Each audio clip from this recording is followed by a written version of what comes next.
YouTube पर आपकी जानिब से जो सवालात पूछे गए हैं वो सामने रखते हैं अपने तजियाकारों के। भट्टी साहब, सवाल यह है कि खैबर पख्तूनख्वा असेंबली नया वज़ीर आला मुंतखब कर लिया है। KP की असेंबली ने अपने पहले खिताब में उन्होंने कहा कि वो एहतजाजी सियासत की चैंपियन है। आज से बानी PTI की रिहाई के लिए इकदाम शुरू करेंगे। अफगान पॉलिसी पर नजरसानी का मशवरा दिया है। आपकी नज़र में सुहेल आफरीदी को दरपेश चैलेंजेस क्या हो सकते हैं? सबसे पहले सुहेल आफरीदी को मुबारकबाद, पाकिस्तान तहरीक इंसाफ को मुबारकबाद, और यानी 90 के 90 वोट उनको मिले, कोई भी नहीं टूटा। एक स्पीकर हैं और एक रुकन मुल्क से बाहर था। जहाँ तक उनके चैलेंजेस की बात है तो पुल सरात है, तनी हुई रस्सी है, मुश्किल वो है ना कि औखे पेंडे लमियाँ रामा इश्क दियाँ, जो उनका इमरान खान साहब से इश्क है, तो उसको अगर सामने रखे तो औखे पेंडे लमियाँ रामा इश्क दियाँ।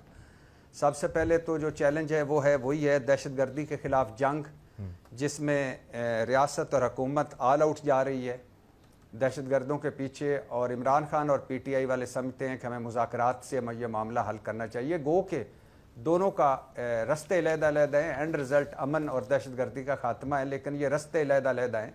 ये अलहदगी जो है, अलग-अलग रस्ते जो हैं, ये बड़ा चैलेंज होगा कि वो इसको किस तरह हैंडल करते हैं। दूसरा, दहशतगर्दी के मसाइल, बदतरीन दहशतगर्दी का शिकार है खैबर पख्तूनख्वा। कई ज़िले ऐसे हैं कि जिनमें शाम के बाद ना हुकूमत होती ना हुकूमती रिट, तो वो इस हवाले से क्या करते हैं इदारों के साथ मिलकर। तीसरा, अफ़गान सरहद है, अब ये बड़ी एक्टिव रहेगी, और इस हवाले से आगे उनका सूबा जो है बहुत ज़्यादा लंबी अफ़गान सरहद लगती है, इस हवाले से उनके लिए एक बड़ा चैलेंज होगा।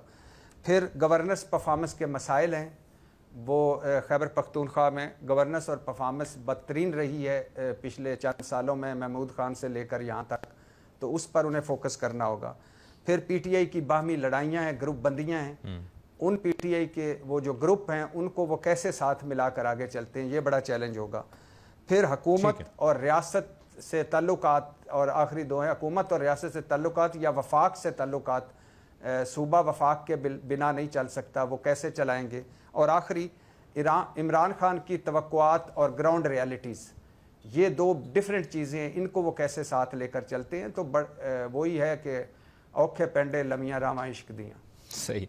सैयद मोहम्मद अली साहब, आपकी तरफ आएंगे। सवाल जो पर पूछा गया है वो ये है कि गजा शहर में मारूफ सहाफ़ी सालेह अल जाफरावी को इसराइल हिमायती जराइम पेशा गैंग ने दौरान रिपोर्टिंग शहीद कर दिया जब वो इसराइली इनखला के बाद तबाही की रिपोर्टिंग कर रहे थे। क्या जराइम पेशा गैंग्स गजा में अमन खराब कर सकते हैं? जी देखें, बात यह है कि जब तक एक मुनज़्ज़म रियासती ढांचा जो है, जिसको अवाम की ताईद भी हासिल हो और इंटरनेशनल एक्सेप्टेबिलिटी भी हासिल हो, और वो अवाम के मसाइल हल करने और उनकी सिक्योरिटी इंश्योर करने के काबिल हो, तो तभी आप एक नॉर्मल रियासत के तौर पे फ़लस्तीन को डेवलप कर सकते हैं।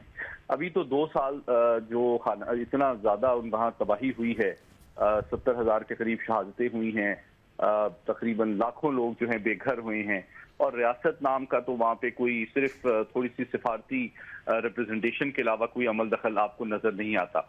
अच्छा, अब इस तरह के माहौल में ये एक अफसोसनाक हकीकत होती है कि बहुत से जो क्रिमिनल गैंग्स होते हैं वो इस तरह के रियासत की कमजोरी का फायदा उठाते हैं और लोगों को नुकसान पहुंचाने की भी कोशिश करते हैं।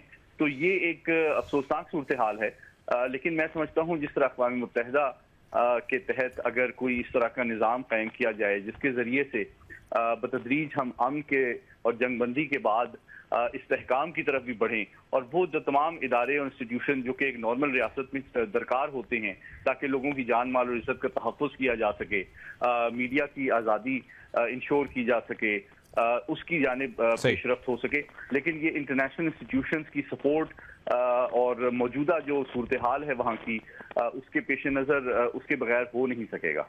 ठीक है, आगे बढ़ते हैं। यूट्यूब पर जो अगला सवाल पूछा गया है महमल के सामने रखते हैं, वो ये सवाल है कि गवर्नर खैबर पख्तूनख्वा फैसल करीम कुंडी ने अली अमीन गंडापुर का इस्तीफा दस्तखतों पर एतराज लगाकर वापस कर दिया है, जबकि नईम हैदर पंजोता का कहना है कि गवर्नर के पास एतराज लगाने या इस्तीफा मुस्तरद करने का इख्तियार नहीं।